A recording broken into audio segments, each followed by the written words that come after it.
ಅಖಿಲ ಕರ್ನಾಟಕ ಬ್ರಾಹ್ಮಣ ಮಹಾಸಭಾದ ಚುನಾವಣೆ ನಡೀತಾ ಇದೆ. ರಾಜ್ಯಾಧ್ಯಕ್ಷ ಸ್ಥಾನಕ್ಕಾಗಿ ಭಾನುಪ್ರಕಾಶ್ ಶರ್ಮಾಜಿ ಅವರು ಮತ್ತು ಜಿಲ್ಲಾ ಪ್ರತಿನಿಧಿಯಾಗಿ ನಾವು ಪ್ರಮೋದ್ ದೇಶಪಾಂಡೆ ಆಡ್ಕಿ ಅವರು ಸ್ಪರ್ಧಿಸ್ತಾ ಇದ್ದೇವೆ. ನಮ್ಮ ಪೆನ್ನಲ್ ಅಶೋಕ್ ಹಾರ್ನಹಳ್ಳಿ ಅವರ ಬೆಂಬಲಿತದಿಂದ ನಿಂತಿದ್ದೇವೆ.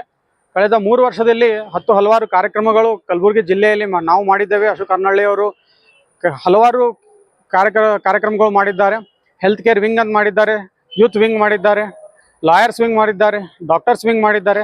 ಇಂಥ ಅನೇಕ ಶಾಖೆಗಳು ಮಾಡಿ ಅನೇಕ ರೂಪದಲ್ಲಿ ಸಮಾಜ ಸೇವೆಯಲ್ಲಿ ಅಶೋಕ್ ಹಾರ್ನಹಳ್ಳಿ ಅವರ ಆಶೀರ್ವಾದದಿಂದ ನಾವು ಇಲ್ಲಿ ಮಾಡ್ತಾ ಇದ್ದೇವೆ. ಈಗ 13ನೇ ತಾರೀಕು ಏಪ್ರಿಲ್ 13 ಸಂಡೇ ಐತವಾರ ಮತದಾನ ನಡೆಯಲಿದೆ. NV ಸೊಸೈಟಿಯಲ್ಲಿ ಮತದಾನ ಇದೆ. ಮುಂಜಾನೆ 8 ಗಂಟೆಯಿಂದ ಸಂಜೆ 4 ಗಂಟೆವರೆಗೆ ಮತದಾನ ಇದೆ. ಮತದಾರರಲ್ಲಿ ಒಂದೇ ವಿನಂತಿ, ಕಳೆದ 3 ವರ್ಷದಿಂದ ಸತತವಾಗಿ ಒಂದು 20-25 ಕಾರ್ಯಕ್ರಮ ನಾವು ಕಲಬುರಗಿ ಜಿಲ್ಲೆಯಲ್ಲಿ ಮಾಡಿದ್ದೇವೆ. ಅದಕ್ಕೆ ನಿಮ್ಮ ಬೆಂಬಲ ನಾವು ಕೋರುತ್ತೇವೆ. ಕ್ರಮ ಸಂಖ್ಯೆ ಭಾನುಪ್ರಕಾಶ್ ಶರ್ಮಾ ಅವ್ರದ್ದು 1, ಪ್ರಮೋದ್ ದೇಶಪಾಂಡೆ ಅವ್ರದ್ದು ನಮ್ಮದು 1 ಕ್ರಮ ಸಂಖ್ಯೆ ಇದೆ. ತಮ್ಮ ಅಮೂಲ್ಯ ಮತ ನಮಗೆ ನೀಡಿ ತಾವು ಆಶೀರ್ವಾದ ಮಾಡಬೇಕಾಗಿ ವಿನಂತಿ.